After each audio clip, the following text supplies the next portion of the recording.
개장 전 오프닝 리포트입니다. 오늘도 목표 주가와 투자 의견의 변동이 있는 종목 중심으로 찾아와 봤습니다. 오늘의 종목입니다. 자, 오늘 목표 주가 상향 조정된 것에는 ISC, 한미약품이 있고요. 하향 조정된 것 중에서는 게임 회사가 두 군데 있습니다. 펄어비스 크래프톤 그리고 유니테스트와 한국가스공사가 포함되어 있습니다. 자, 첫 번째는 목표 주가 상향 조정된 종목 ISC입니다. 반도체 소켓 만드는 회사죠. 신한투자증권이고요. 매수 의견 유지 43,000원에서 49,000원으로 올립니다. 다시 기대해보자 이렇게 얘기를 하고 있는데요. 우선 4분기 실적 전망은 비수기인데도 불구하고 좋다라는 내용입니다.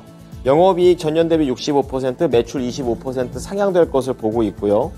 통상 4분기가 해외 고객사들의 휴가 시즌이라 주문이 감소하는 시기입니다.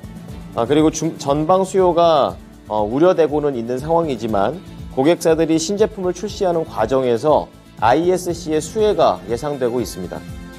그리고 내년 전망을 좀 하고 있는데요.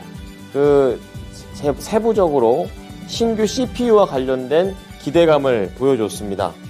우선 메모리 쪽에 관련된 소켓 수요는 감소될 것으로 봤습니다. 하지만 오랜 기간 동안 계속 모멘텀으로 기다려왔던 북미 고객사의 신규 서버용 CPU 출시가 지금 기대가 되는 상황이고요. 내년 1분기로 출시될 것으로 보고 있습니다. 현재 ISC도 해당 칩과 관련된 대응 준비를 하고 있는 중이라는 게 나왔고요. 그리고 서버 쪽의 DDR5 소켓의 경쟁력이 매우 높다라는 판단입니다. 내년 1분기부터 이런 신제품 수요가 늘어나게 되면서 실적 개선세가 눈에 띄게 늘 것으로 내다봤습니다. 네, 다음은 한미약품 보겠습니다.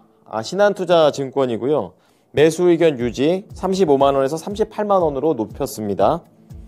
자, 우선은 스펙트럼과 관련된 포지오티닙 이런 얘기를 하게 되면서 FDA로부터 CRL 수령을 공시했다는 내용인데요. 우선 현지 시간으로 24일 지금 이 파트너사인 스펙트럼 쪽에서는 작년 12월 FDA에 제출했었던 시판 허가 신청서에 대해서 보완 요청 서한을 받은 상황입니다. 스펙트럼 쪽에서는 이번 통보에 따라서 포지오티닙에 대한 과제를 우선순위에서 뒤로 미룬다라고 얘기를 좀 했고요. 지난 9월에 시판 허가를 획득한 롤베돈과 관련된 마케팅 판매에 힘을 쓴다라고 얘기했습니다. 그러니까 개발보다는 판매 쪽으로 전략이 변경됐다라는 점 좋게 봤고요. 그리고 9월 23일 날 FDA의 표결 악지는 이미 주가에 선반영됐다라고 얘기하고 있습니다. 지금 회의적인 그런 의견이 FDA 쪽에 나왔는데 이거에 따라서 공개 당일 주가가 15% 급락했습니다. 근데 이게 좀 과하다라는 측면이기 때문에 추가 하락은 없다라는 관점이고요. 앞으로 실적에 따른 기업 가치의 변화가 더 중요해진 만큼 내년부터는 호실적이 지속될 것으로 봤습니다. 그래서 단기 탑픽 종목으로 제시했습니다. 자, 지금부터는 목표 주가 하향 조정된 종목들입니다. SK증권에서 펄어비스 의견을 냈는데요. 우선은 투자 의견을 매수해서 중립으로 낮췄고요. 목표 주가도 69,000원에서 43,000원으로 낮췄습니다. 제목은 신작이 좀 지연이 되고 있다라는 부분을 좀 핵심으로 보고 있고 우선 당장 효과적인 콘텐츠 업데이트가 있었다라는 부분을 얘기를 합니다. 우선 올해 4월에 PC하고 콘솔 버전에서 선보였던 이 펄어비스의 신규 클래스 각성 버전과 관련된 그런 업데이트를 진행했습니다. 그래서 3분기 PC 매출이 전 분기 대비 10% 늘어나게 되면서 실적 성장에 효과를 보였고요. 그리고 올해 4분기에는 이제 PC 버전의 새로운 세계와 관련된 업데이트 그리고 모바일 버전의 신규 사냥터 추가 업데이트가 예정이 되어 있기 때문에 이러한 부분들도 실적 개선세로 나타날 것으로 현재 기대하고 있습니다. 하지만 신작 모멘텀이 뒤로 밀렸다라는 점은 계속 악재가 되고 있는데요. 우선 붉은 사막이 지금 그러니까 내년 4분기 또는 그 후년에 나올 것으로 지금 현재 나오고 있습니다. 그게 좀 아쉬웠다고 얘기를 하면서 다른 펄어비스와 비슷한 경쟁 기업들의 이 멀티플을 낮췄다라는 점 그리고 신작 일정이 연기가 되면서 투자 의견과 목표 주가 모두 다 낮췄다고 얘기했습니다.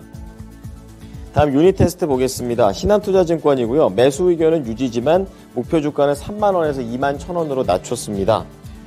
태양광으로 보는 반등키라고 얘기를 하고 있는데요. 자, 우선 3분기 실적과 관련해서는요, 2분기와 마찬가지로 국내외 설비 투자가 감소했다는 점 악재였고요. 태양광 모듈 매출 감소가 실적 부진으로 연결됐다라는 내용입니다. 내년과 관련해서는 이제 확실하게 뭐가 나왔다기보다는 기대하는 그런 내용들을 썼는데요. 태양광 매출 확대와 반도체 부품 매출 확대가 앞으로 성장의 중요한 잣대가 될 것이다. 이렇게 얘기하고 있습니다.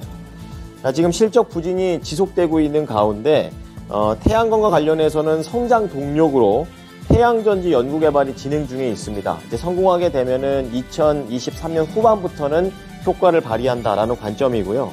반도체 쪽에서는 이 국내외 고객사가 투자를 감소하고 있는 상황이기 때문에 역시 어려운 시기다. 이렇게 좀 얘기를 하게 되면서 업황 사이클을 고려했을 때 단기적으로 이 종목이 반등하기에는 쉽지 않다고 판단했습니다. 그래서 실적 추정치를 하향 조정했고 목표 주가도 내렸다는 내용 전해드리겠습니다. 자, 마지막으로 한국가스공사입니다. 현대차 증권이고요. 매수 의견 유지 6만원에서 47,000원으로 낮췄습니다. 자, 우선은 제목은 인플레이션 모멘텀은 이미 꼭대기다 이렇게 좀 얘기를 하면서 긍정적인 내용을 했지만 내용을 보게 되면 좀 더 세부적으로는 개선될 게 많습니다. 자, 3분기 실적 호실적이었지만 순이익 자체가 부진했다라고 얘기를 하고 있는데요. 고유가 그리고 천연가스 강세 덕분에 해외 자산 쪽에서는 호실적이 이어졌다라는 분석입니다. 하지만 세무조사에 따른 법인세 비용과 일회성 비용들이 동시에 반영이 되면서 순이익은 부진했었던 3분기였습니다. 그리고 악재는 이제 미수금이 늘어나고 있다는 것, 그리고 배당에 대한 기대감마저 떨어지고 있다는 것을 언급하고 있는데요. 지금 미수금이 증가되고 있다는 점이 지속되고 있습니다. 그래서 재무구조가 점점 안 좋아지고 있다는 것은 악재로 봤고요. 장기적으로는 미수금을 회수 가능하게는 봤지만 당분간은 이러한 분위기가 이어질 것으로 봤습니다. 그런 가운데 올해 배당 기대감이 줄어들었다는 점 역시 안타깝게 보고 있습니다. 결정은 아직 확실하게 안 됐지만 지금 현재 수준에서 배당 수익률이 3%를 넘기는 것은 쉽지 않을 것으로 현재 전망하고 있습니다. 네, 지금까지 오프닝 리포트였습니다.